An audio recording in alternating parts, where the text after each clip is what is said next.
So what do you need to start tutoring with me?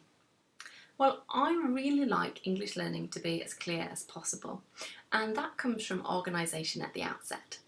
So I ask every student to have a dedicated notebook for our class sessions and a dedicated smaller notebook to be a vocabulary and spelling notebook. Now, I am a pen and paper girl. We do use Google Docs for most of the sessions, but I think it's really great just to have some physical reference material that has only that topic or those vocabulary words in it for quick reference. So I will ask that you get a paper one of those. I can provide that for you at an extra fee, but getting those two things.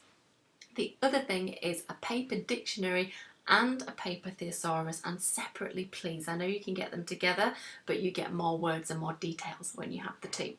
And the reason that I ask for these in paper is twofold.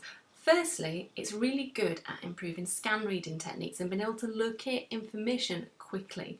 In my generation, which was the generation of the yellow pages and the phone book, we learnt this skill quite naturally through flicking through books for information, but that's kind of lost with the new generation, so it's great for that.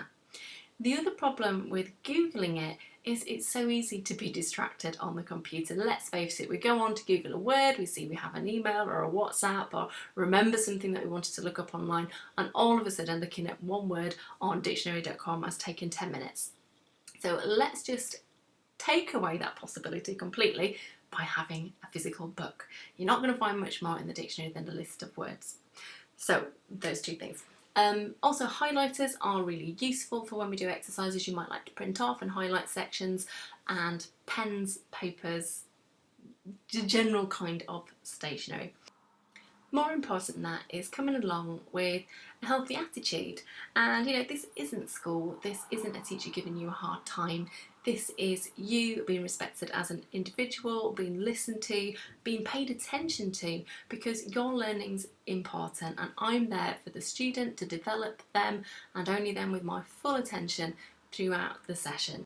So often after a few sessions, students start to realise that this isn't me standing at the front of the class explaining things. This is me working very much with them, monitoring, assessing, getting them to feed back to me feeding back to them, and it's a really nice two-way street of learning and development. So coming along, just remembering that this is about them and their best chances in life, and them having fun as well in a more informal situation than school.